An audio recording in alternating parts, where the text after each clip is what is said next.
ฐานิสตอรี่นำเสนอจันทราสดงตอนวัตถุเทพเปลี่ยนดวงตาบท30ไข่มุกสองสว่างพื้นที่รอบตัวพวกเขาบุปผาเหนือพิภพเมื่อถูกปลุกแล้วมิอาจทำลายทั้งมิอาจแก้ไขเปลี่ยนแปลงทำได้เพียงฝืนเปลี่ยนเจ้าของระหว่างที่พิธีกรรมยังไม่สิ้นสุดลงดวงจิตของหลิซูซูเป็นร่างเซียนวัตถุเทพย่อมรู้สึกใกล้ชิดกับนางมากกว่าบัดนี้บุปผาเหนือพิภพรับนางเป็นนายหลิซูซูหลับตาดึงเอาพลังส่วนน้อยของบุปผาเหนือพิภพในร่างฐานไถจิ้นออกมาประกายสีม่วงลอยขึ้นจากร่างของฐานไถจิ้นและจมลงในร่างของหลิซูซูใต้ล่ามีสรรพสิ่งมากมายหลายหลากบุปผาเหนือพิภพสีม่วงเป็นความทุกข์ตรมความโกรธแค้นและความเศร้าเสียใจมากที่สุดฐานไถจิ้นที่สลบสลายอยู่ลูกกระเดือกขยับนิดๆเขาจงใจให้ปีศาจต้นไม้กลืนเขาเข้ามาจริงๆปีศาจต้นไม้ตนนี้โง่เขลาเมื่อถูกกระตุ้นโทสะก็ไม่สนใจอะไรทั้งสิ้นฐานไถจิ้นจึงฉวยโอกาสชิงเอาบุปผาเหนือพิภพของปีศาจต้นไม้มาเป็นของตนฐานไถจิ้นไม่รู้จักว่านี่คือสิ่งใดแต่พอบุปผาเหนือพิภพสัมผัสเลือดของเขาก็เริ่มตอบสนองอย่างรุนแรงเขาจะโยนทิ้งก็ไม่ทันเสียแล้วภายในหัวเจ็บปวดและสิ้นสติรับรู้ไปท่ามกลางความมืดมิดและความหวาดหวั่น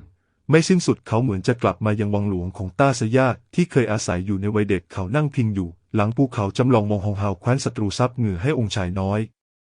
สตรีผู้นั้นมีสีหน้าอ่อนโยนดวงตามีแสงสว่างที่เขาไม่เคยพบเห็นมาก่อน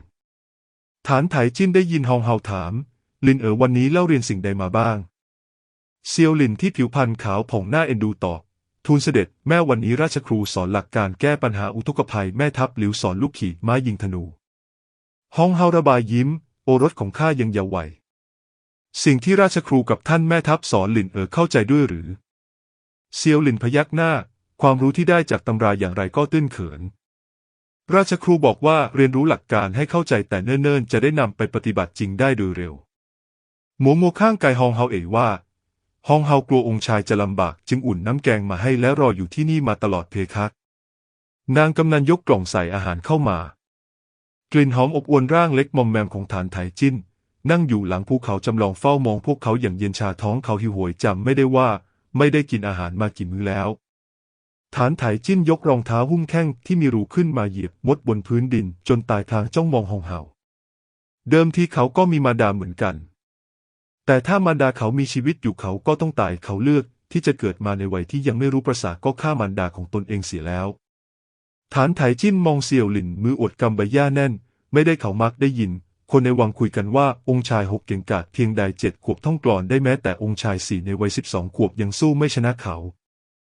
องค์ชาย6จิตใจเมตตาอบอ้อมอารีสุภาพอ่อนโยนนางกำนันล่วงเกินเขากลับเป็นฝ่ายปลอบโยนนางกำนันฮ่องเต้โปรดปรานองค์ชาย6มากที่สุดยังสอนเขาเขียนตัวอักษรด้วยตนเองในอนาคตองค์ชาย6มีความเป็นไปได้สูงสุด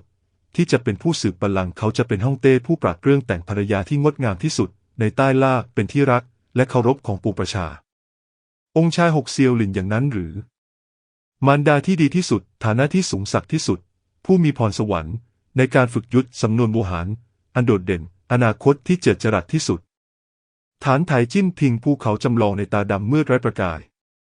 ฮองเฮากับเซียวหลินจากไปนานเท่าใดแล้วไม่รู้สตรีในชุดผ้าธรรมดาผู้หนึ่งมาตามตัวเขาหลิวซื่อมองฐานไถจิ้นที่อยู่หลังภูเขาจำลองด้วยน้ำเสียงหดหู่ว่าท่านเห็นแล้วกระมังองค์ชายเดิมทีท่านก็ควรมีชีวิตเช่นนี้เขาเป็นองค์ชาย6ของต้าสยาส่วนท่านเป็นองค์ชาย6ของแคว้นโจวทว่าในขณะที่เขาเป็นเมฆบนท้องฟ้าท่านกลับเป็นดินโคลนใต้ฝ่าเท้าเดิมทีทุกสิ่งทุกอย่างนี้ล้วนสมควรเป็นของท่านฐานไถจิ้นถามด้วยความจงนอสมควรเป็นของข้าหลิวซื่อพูดอย่างฮึกเหิมใช่ดังนั้นสักวันท่านต้องกลับไปแคว้นโจวให้ได้เอาทุกสิ่งที่เป็นของท่านกลับคืนมาอำนาจกำลังคนงามทุกอย่างที่เป็นของเซียวหลินล้วนเป็นของท่านรวมถึงแผ่นดินของเขารอให้ถึงวันที่ท่านปกครองใต้ล่าพวกเขาก็เป็นเพียงมดใต้ฝ่าเท้าท่านเท่านั้นฐานไถจิ้นเงียบงันเนิ่นนานสุดท้ายปริยิ้มออกมาล้วนเป็นของข้าทั้งหมดกระนั้น14 ปีต่อมาเซียวหลินคือเซียวหลินเขายังคงเป็นเพียงเขาฐานไถจิ้นที่ทุกคนในวังเย็นสามารถข่มเหงรังแกได้ผู้นั้นมดตัวหนึ่งที่ต่ำต้อยด้วยข้าหากเซียวหลินต้องการแค่ยกเท้าก็หยิบขยี้ให้ตายได้น่าเสียดายในฐานะคนดีที่เถนตรงเที่ยงธรรมเซียวหลินไม่เพียงไม่เหยียบเขาให้ตายกลับช่วยเหลือเขาบ่อยครั้งฐานไถจิ้นคิดว่าหากเปลี่ยนฐานะกันเขาจะช่วยเซียวหลินหรือไม่มีทางเขารู้ดีมีเสียงหนึ่งกระซิบบอกเบาๆว่า เจ้าจะทรมานเขาจนตายฆ่าเขาด้วยความสะใจเต็มเปี่ยมโลกดูบิดเบี้ยวแปลกประหลาดเขาหายใจไม่ค่อยออกวังเย็นคิมหันอบอ้าวเหมันหนาวเหน็บขาดแคลนเสื้อผ้าและอาหารน้ำเสียงเหน็บแนมเย็นชาของหลิวซื่อเตือนสติเขาไม่หยุดว่าให้ไปช่วงชิงจะไม่เอาไหนเช่นนี้ไม่ได้นั่นเป็นของเจ้าล้วนเป็นของเจ้าทั้งสิ้นพลังของบุพภาเหนือพิภพสีม่วงแผ่ออกไปในร่างกายเขาความโหดเหี้ยมในใจบังเกิดฐานไถจิ้นค่อยๆรวบนิ้วมือเข้าด้วยกันกระนั้นเวลานี้เองมีคนง้างริมฝีปากเขาให้เปิดออกริมฝีปากสัมผัสส่งความอ่อนนุ่มอบอุ่นนิ้วมือเขาขยับเล็กน้อยความโหดเหี้ยมที่ผุดหยุดชะงักบังเกิดความงุนงงหลายส่วนเขาไม่รู้ว่าเกิดอะไรขึ้นความรู้สึกทั้งหลายทั้งมวลรวมตัวอยู่ที่ริมฝีปากจุดเดียวเขาลืมหลิวซื่อไปลืมเซียวหลินกับฮองเฮาลืมสิทธิ์ในการไขว่คว้าแย่งชิงเวลานี้มีความรู้สึกเพียงอย่างเดียวที่ชัดเจนฐานไถจิ้นลูกกระเดือกขยับเล็กน้อยสติยังไม่แจ่มชัดแต่เขาอยากคว้าจับความรู้สึกนี้ไว้อบอุ่นมากยังเจอรสหวานสดชื่นด้วยเหมือนตอนที่เขานั่งอยู่ในตำหนักอย่างอ้างว้างลำพังมองฝนที่ตกลงมาอย่างหนักจากนั้นบุปผางามที่เปราะบางทว่าดื้อรั้นค่อยๆปริบานทีละนิดเขาจ้องมองตาไม่กระพริบอยากเข้าไปขยี้มันให้แหลกลานทว่าสุดท้ายแล้วเขากลับนั่งอยู่ในตำหนักมิได้ขยับตัวนั่นคงเป็นรสชาติของความหวาดกลัวที่น้อยครั้งจะเกิดขึ้นกับเขาปรารถนาอย่างยิ่งยวดแต่กลับรู้สึกหวาดหวั่นอยากคว้าจับทว่าสุดท้ายแม้แต่เข้าใกล้ยังไม่กล้าความรู้สึกบนริมฝีปากรุนแรงยิ่งขึ้นถึงขั้นอยู่เหนือความหวาดหวั่นเล็กน้อยเขาแทบจะทำไปตามสัญชาตญาณตอบสนองอย่างร้อนแรงหวังให้นางมอบให้มากกว่านี้ทว่ายังไม่ทันตักตวงโดยสมบูรณ์นิ้วมือเรียวบางแต่ลงบนหน้าผากหนึ่งที่ฐานไถจิ้นครางเสียงแผ่วและหมดสติไปหลีซูตัดสินใจจิ้มเขาให้สลบนางลูกริมฝีปากตนเองที่บวมเล็กน้อยด้วยความขุ่นเคืองนิดๆสิ่งชั่วร้ายช่างเป็นสิ่งชั่วร้ายโดยแท้นางกำลังดูดบุปผาเหนือพิภพแต่เขากำลังทำอะไรนางแกะนิ้วมือฐานไถจิ้นที่จับชายเสื้อของนางอยู่ออกนั่งขัดสมาธิข้างกายเขาฐานไถจิ้นต้องการดวงตาข้างหนึ่งจึงจะมีชีวิตอยู่ต่อไปได้บัดนี้เมื่อวัตถุเทพเข้าสู่ร่างกายดวงตาของนางย่อมใสกระจ่างและไม่มีวันนอกเฟสสามารถทำให้เขาไม่ต้องแย่งชิงดวงตาจากมนุษย์และปีศาจอย่างคลุ้มคลั่งไร้สติอีกโกวาวีไม่อยากตื่นขึ้นมาคงกลัวตนเองจะร้องให้มันเฝ้าดูหลีซูเติบโตปกป้องคุ้มครองหลีซูมา100 ปีมิอาจปล่อยให้หลีซูลำบากแต่หลีซูกลับสุขุมมากอันว่ามหามคานั้นมิอาจเมตตากรุณาโดยใช้ความใจกว้างของผู้อื่นดวงตาของผู้ใดมิใช่ดวงตาบ้างนางอยากจะช่วยคนเช่นนั้นก็ต้องทำด้วยตนเองนางแกะผ้าที่ปิดตาฐานไถจิ้นออกโลหิตซึมผ้าจนเปียกชุ่มหลีซูพูดเสียงแผ่ววันนี้ข้าช่วยชีวิตเจ้าวันหน้ากลับจากเวร้างข้าก็ฆ่าเจ้าได้เช่นกันเด็กหนุ่มหลับตาไม่ส่งเสียงใดๆนิ้วมือเรียวบางของนางลูบผ่านขอบตาเขาหลีซูกุมตาซ้ายของตนเองเจ็บจนอยากจะร้องไห้เส้นทางอันเดียวดายนี้โลกมนุษย์ที่มีเพียงจันทราเยือกเย็นดวงหนึ่งไม่ว่าอย่างไรนางก็ต้องเดินต่อไปให้ได้ตอนฐานไถจิ้นพื้นขึ้นมาพบว่าเขายังคงอยู่ในลำต้นของปีศาจต้นท้อบนตักมีศีรษะเล็กๆนอนหนุนอยู่เรือนผมสีดำของลิซูแผ่สยายริมฝีปากขาวซีดเขาขยับให้นางนอนซบอยู่ในอ้อมอกเขายกมือขึ้นสัมผัสตาข้างซ้ายพบว่าดวงตาหายดีแล้วส่วนวัตถุประหลาดที่เปี่ยมด้วยพละกำลังในมือหายไปดื้อหรือว่าของสิ่งนั้นแปลเปลี่ยนเป็นดวงตาข้างซ้ายของเขาในตอนนี้เขามุ่นคิ้วบีบใต้คางเรียวเล็กของคนในอ้อมแขนตื่นเถอะขนตายาวของหลิซูไวระริกลืมตาขึ้นอย่างอ่อนแรงดวงตานางเลื่อนลอยครู่หนึ่งกว่าจะหาจุดรวมแสงได้ริ้วสีม่วงในตาซ้ายสลายหายไปอย่างแนบเนียนแทบสังเกตไม่เห็นนางกระพริบตาปริบๆรู้สึกระคายเคืองเล็กน้อยดวงตาที่จำแรงขึ้นจากบุพภาเหนือพิภพยังคงงดงามทำให้คนดูไม่ออกว่าเป็นของจริงหรือของปลอมทว่าดวงตาที่ประหนึ่งแก้วลิวลีและหินหยกข้างนี้กลับมิอาจมองเห็นได้หากปิดตาข้างขวาโลกของนางย่อมมีแต่ความมืดมิดในลำต้นเกิดเสียงดังครึงครั่นคลอด้วยเสียงน้ำหยดปีศาจต้นไม้สูญเสียวัตถุเทพแปรเปลี่ยนเป็นอ่อนแอมิอาจทนการโจมตีฐานไถจิ้นพูดขึ้นออกไปก่อนหลีซูพยักหน้านางยันมือกับผนังด้านในของต้นท้อพยายามจะลุกขึ้นแต่การใช้ร่างของมนุษย์ธรรมดาฝืนเปลี่ยนวัตถุเทพทำให้ตอนนี้ทั้งร่างของนางไว้ซึ่งเรี่ยวแรงก่อนที่จะล้มสุดลงไปฐานไถจิ้นรับตัวนางไว้โดยไม่พูดไม่จาเด็กหนุ่มในชุดแดงสีหน้าเย็นชาขณะแบกนางขึ้นหลังหลีซูไม่เอ่ยอะไรเขาเองก็คร้านที่จะพูดเพียงแบกนางออกไปด้วยกันภายในต้นท้อแม้จะกว้างขวางแต่ยังดีที่ระยะทางไม่ไกลแขนของหลีซูพาดอยู่บนหัวไหล่เขายังอ่อนปวกเปียก ฐานไถจิ้นก้าวออกจากต้นท้อเขาหันกลับไปมองปีศาจต้นท้อเหลือเพียงลำต้นเมื่อสูญเสียบุปผาเนื้อพิภพไปดอกท้อบนต้นก็มีอาจเบ่งบานในฤดูหนาวทั้งมีอาจเคลื่อนย้ายอย่างอิสระมันกำลังมองพวกเขาอย่างตกใจระคนหวาดหวั่นฐานไถจิ้นคลี่ยิ้มเยือกเย็นบอกเด็กสาวบนหลังชักนำอัศนีทำลายเจ้าสิ่งนี้เสียหลีซูซูรวบรวมสติกระตุ้นขายอาคม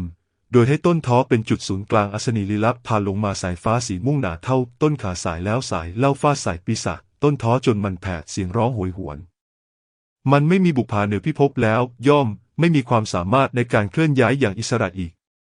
ฐานไถจิ้นแบกตัวหลีซูซูยืนอยู่บริเวณที่ไกลมากมองดูต้นท้อถูกสายฟ้าฟาดใส่อยู่ครึ่งชั่วยามก่อนจะล้มคลืนลงมาฐานไถจิ้นกำลังจะจากไปหลีซูซูเอ่ยปากอย่างอ่อนแรงว่า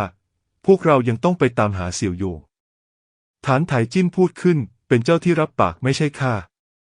หลีซูซูอยู่บนไหล่เขาอย่างไร้เรี่ยวแรงฐานไถจิ้นแบกตัวหลีซูซูใกล้จะออกจากจวนแล้วจู่ๆกลับเดินกลับมาเข้าไปใกล้ปีศาจต้นท้ออีกครั้งปีศาจต้นท้อถูกสายฟ้าผ่าจนไม่เกรียมเห็นแล้วอย่าเสียใจภายหลังเขาเอ่ยอย่างเย็นชา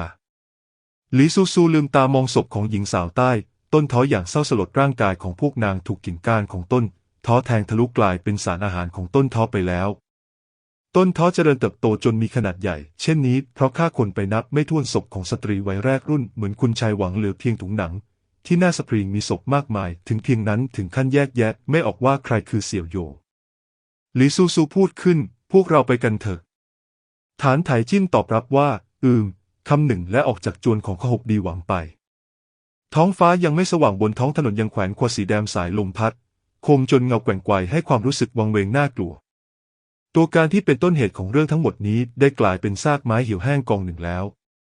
ชายหนุ่มในชุดแดงเดินเท้าเปล่าแบกตัวเด็กสาวไว้บนหลังสีหน้าเขาเฉยชาปราศจากอารมณ์ยามเดินไปบนถนนที่มืดสลัวใบหน้าไม่มีความหวั่นกลัวแม้แต่น้อยฐานไถจิ้นพูดกับนางตอนเจ้าเข้ามาเห็นของในมือข้าหรือไม่หลีซูซูแซงทำเป็นไม่รู้เรื่องตอบด้วยน้ำเสียงแผ่วอ่อนไร้เรี่ยวแรงของอะไรตอนข้าถูกปีศาจต้นไม้กลืนเข้ามาเห็นเจ้าสลบไปแล้วข้ากำลังจะเดินเข้าไปหาแต่หมดสติไปเสียก่อนฐานไถจิ้นจึงไม่พูดเรื่องนี้อีกเขาเงยหน้ามองตำบลทั้งตำบลถูกปกคลุมด้วยเมฆดำไอปีศาจเข้มข้นเห็นแล้วน่าตกใจเขาแบกหลีซูซูเดินไปได้สักพักเงาคนสองสายซ้อนทับกันใต้แสงไฟฐานไถจิ้นรู้สึกว้าวุ่นใจเล็กน้อยในใจบังเกิดความรู้สึกเย็นชาไม่อยากจะใส่ใจเอ่ยเสียงเยียบเย็นว่าเห็นแก่ที่วันนี้เจ้าช่วยข้าฆ่าปีศาจต้นไม้ข้าจะพาเจ้าไปส่งที่หมู่บ้านจากนี้ไปเจ้าระวังตัวให้ดีเนิ่นนานก็ไม่มีเสียงตอบรับจากด้านหลังเขาเบี่ยงศีรษะเล็กน้อยมองไปเด็กสาวศีรษะตกลงมาฟุบหลับไปบนไหล่เขาตั้งแต่เมื่อใดก็สุดรู้ไม่นานท้องฟ้าก็สว่างเฉินเยี่ยนไม่ได้นอนตลอดทั้งคืนด้วยกลัวว่าการแต่งงานแทนจะล้มเหลวและครอบครัวของตนจะต้องตายทั้งหมดไก่ตัวผู้ส่งเสียงขันเป็นเสียงแรกเฉินเยี่ยนเห็นตนเองยังปลอดภัยดีก็พลูลมหายใจยาวบิดามารดาสกุลเฉินตระหนักว่าพวกตนรอดแล้วต่างซาบซึ้งใจจนหลั่งน้ำตาเฉินเยี่ยนมองเงาสะท้อนของตนในคันช่องอดรูปหน้ามิได้แม้นางจะไม่งดงามแต่กลับอยู่ในช่วงวัยที่ดีที่สุดของหญิงสาวท่วงทีกิริยามีแรงดึงดูดต่างจากคนอื่นๆเฉินเยี่ยนเปลี่ยนสวมชุดลายดอกไม้เล็กๆถักเปียเส้นใหญ่2 เส้นเดินไปยังปากทางเข้าหมู่บ้านในป่ามีไอหมอกสีขาวอยู่ทั่วเฉินเยี่ยนรู้สึกประหม่าในใจคิดถึงบุรุษที่สง่างามราวเทพเซียนผู้นั้นแล้วทางหนึ่งนางรู้สึกละอายในรูปโฉมของตนทางหนึ่งเปี่ยมไปด้วยความคาดหวังนางนั่งอยู่บนก้อนหินใหญ่ตรงทางเข้าหมู่บ้านอย่างเมื่อลอยจวบจนเสียงฝีเท้าดังขึ้นในป่าเฉินเยี่ยนรีบกระโดดลงจากก้อนหินก็เห็นชายหนุ่มในชุดสีแดงตามคาดมวยผมสตรีที่เขากล้าวเมื่อวานถูกแกะออกแล้วเรือนผมเป็นสีดำเข้มดุจหมึกเช่นเดียวกับสีตาชุดเจ้าสาวถูกกรีดขาดแต่เขาไม่ใส่ใจแม้แต่น้อยเฉินเยี่ยนหัวใจเต้นตึกตักกลับมองเห็นความน่าหลงไหลจากใบหน้าเย็นชาของเขาหลายส่วนนางเดินเข้าไปหาพูดอย่างอึกอักว่าข้าท่านพวกท่านไม่เป็นอะไรกระมังฐานไถจิ้นแบกหลีซูซูแม้แต่แลก็ไม่แลนางเดินตรงเข้าไปในหมู่บ้านทันทีเฉินเยี่ยนเดินตามหลังเขาต้อยๆข้าน้อยขอบคุณผู้มีพระคุณที่ช่วยเหลือแม้หลีซูซูจะหลับสนิทเพียงใดยามนี้ก็ถูกเสียงของอีกฝ่ายรบกวนจนตื่นนางขยี้ตาก็เห็นเฉินเยี่ยนที่ด้านข้างเฉินเยี่ยนเห็นนางตื่นขึ้นมาจึงพลันก้มศีรษะลงอย่างโลลานหลีซูซูถามนางว่า แม่นางเฉินพวกเจ้าไม่เป็นอะไรกระมังเฉินเยี่ยนเยี่ยนสายหน้าหลีซูซูตบไหล่ของฐานไถจิ้นข้าดีขึ้นมากแล้วขอบใจเจ้ามากวางข้าลงเถอะฐานไถจิ้นเองก็ไม่พูดมากให้นางลงมาเดินเองแต่โดยดีเฉินเยี่ยนเยี่ยนมองดูหลีซูซูในใจมีความริษยาอยู่หลายส่วนในใจของเฉินเยี่ยนเยี่ยนรู้สึกว่าคุณชายหวังน่ากลัวอย่างยิ่งก่อนหน้านี้นางถึงขั้นบังเกิดความคิดว่าต่อให้ตายก็ไม่ยอมขึ้นเกี่ยวเจ้าสาวเด็ดขาดหากไม่เพราะท่านแม่วิงวอนอย่างน่าสงสารป่านนี้เฉินเยี่ยนเยี่ยนคงฆ่าตัวตายไปแล้วแต่ว่าในเมื่อฐานไถจิ้นปลอดภัยกลับมาคุณชายจะต้องตายแล้วแน่นอนเขาปกป้องตน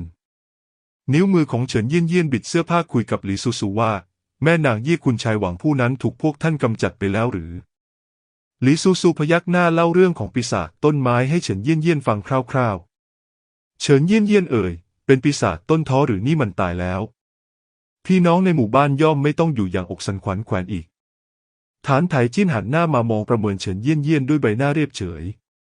เฉินเยี่ยนเยี่ยนรู้สึกถึงสายตาเขาทันใดพวงแก้มพลันแดงไปหมดในตาสีดำของฐานไถจิ้นเจแววเย็นชาเล็กน้อยมุมปากผุดรอยยิ้มประหลาดหลีซูซูไม่เห็นบรรยากาศแปลกๆระหว่างสองคน